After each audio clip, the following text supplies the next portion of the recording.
শিখবে।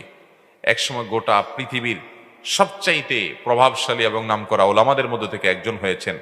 হাজার হাজার আলেমরা তার সামনে দোজানো হয়ে, ছাত্র হয়ে গৌরবের সাথে নিজেদের পরিচয় উল্লেখ করতে পেরেছেন যে আমি বিন বাজ রাহিমাহুল্লাহর ছাত্র। ভাইয়ের আমার, এমন কোনো মাসআলা পাওয়া যায় না যেই মাসআলায় তার জবাব পাওয়া যায় না।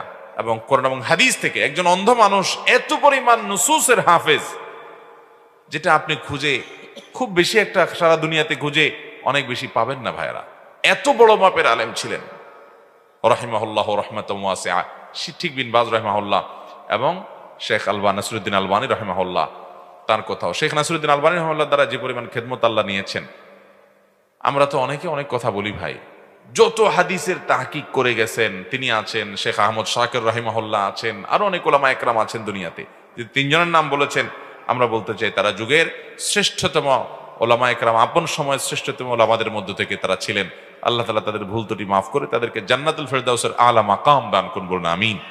ভাইরা আমার, এই সমস্ত ওলামা একরাম এবং আরো যত ওলামা একরাম আছেন, আপনার সাথে কোনো বিষয়ে এই সমস্ত ওলামা একরামের আপনি অনুসারী নাও হতে পারেন, আপনি এই সমস্ত ওলামাদের প্রতি বিদ্বেষ রাখবেন না, বিদ্বেষমূলক মন্তব্য করবেন না। শুধু ওনারা নন, যে কোনো ওলামা একরাম সম্পর্কে। ভাইরা আমার, ওলামা একরাম সম্পর্কে আমরা আজকাল সাধারণ মানুষ এমন এমন কথা বলে ফেলি যেগুলো আসলে রীতিমতো বেয়াদবির শামিল। সূরা হুজুরাতের শুরুতেই আপনি তাকায় দেখেন, আমাদেরকে আদব শেখানো হয়েছে। মুসলমান বেয়াদব হতে পারে। আল্লাহ তাআলা ওলামাদের কদর করা, তাদের মর্যাদাকে অনুধাবন করার তৌফিক আমাদেরকে দান করুন। আমি কোনো আলেমকে অনুসরণ না করতে পারি, কিন্তু শ্রদ্ধার কোনো ঘাটতি হতে পারে। অজু করার পর যদি কাশির সাথে সামান্য একটু পেশাব হয় তাহলে কি অজু ভাঙবে? পেশাব সামান্য হলে অজু ভেঙে যাবে। একেবারে অতি সামান্য বের হয়েছে, তারপরে কি হবে? অজু ভঙ্গ। অজু ভঙ্গের জন্য পেশাব অনেক পরিমাণে বের হতে হবে এমন কোনো কথা।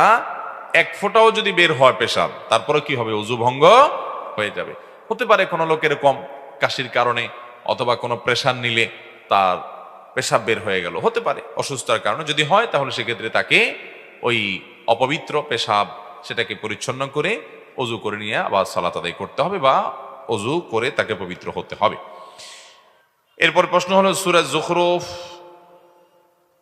আয়াতে আল্লাহ সুবহানাহু ওয়া তাআলা বলেছেন, ওয়া ইন্নাহু লাযিকরুল্লাক ওয়া সাওফা তুসআলুন, নিশ্চয়ই ইহা কোরআন তোমার এবং তোমার সম্প্রদায়ের জন্য উপদেশ, এবং তোমাদেরকে অবশ্যই এই বিষয়ে অতি শীঘ্রই প্রশ্ন করা হবে। প্রশ্ন হলো, এই আয়াত থেকে জানা গেল যে কিয়ামতের দিন সর্বপ্রথমে কোরআন থেকে প্রশ্ন করা হবে।